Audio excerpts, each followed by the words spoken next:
All right, in this video, I'm going to show you guys how you can create a simple contraption that basically just deletes carbon dioxide forever so that you never have to worry about it. And this can be great when you're starting a new colony. Maybe you're putting down your first power generators for the first time. And obviously the coal generators create carbon dioxide.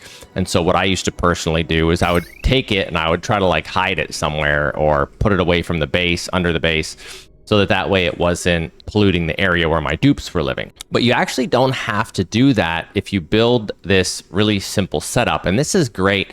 Once the later game starts, usually what I'll do is I'll move it out of my base. Like initially this colony here, I had this setup built on the bottom. And it was just keeping it all clear. And then eventually I say, you know what, I'm going to move it down the map. And you can just keep moving this one little loop down the map and it will just, delete all the carbon dioxide forever. Now, some of you may already be familiar with it, but I know that some people aren't. And it's a super good build that I think everybody should know how to do. So I've already gone ahead and run power and water down to this section, and I turned the sandbox mode on so that I could fill in some carbon dioxide and so that I can build this faster. So the premise is very simple. So you're basically just going to use a water sieve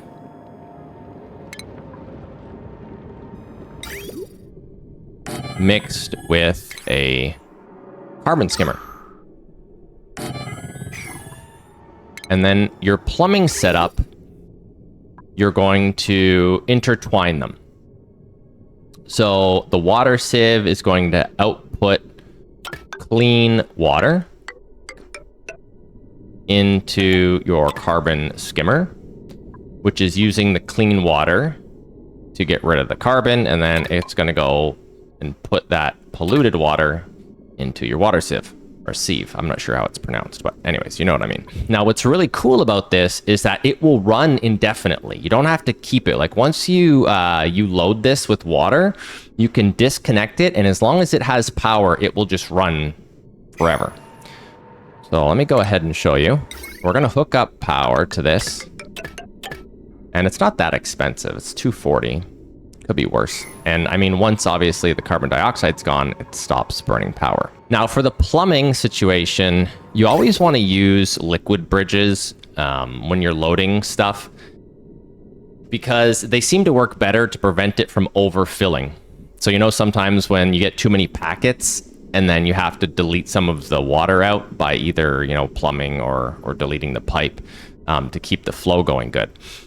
So basically what we're going to do here is we're just going to take some water and we're just going to load it in like that. And then it's going to load up. Here we go. We needed some sand. Thank you guys. Anyways, we'll just cut that. It's just going to run and it will just do what it's supposed to do. Can I delete this thing? There.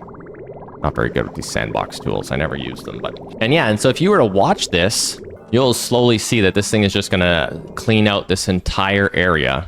And then they're pretty fast. They don't take very long to do. And it will run forever.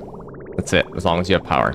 And once all this area is cleared out, you can either leave it here or you can build a new setup down here so that you just keep it. And so any carbon dioxide that's getting produced or opened up on the map, obviously is just falling down, and then you're just making sure that it's staying under control.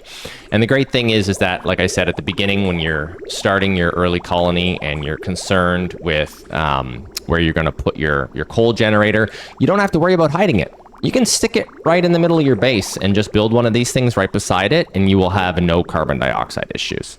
So super cool, and I hope that helps you keep your carbon dioxide under wraps so that you don't have any problems with it moving forward. That's it. Thanks for watching.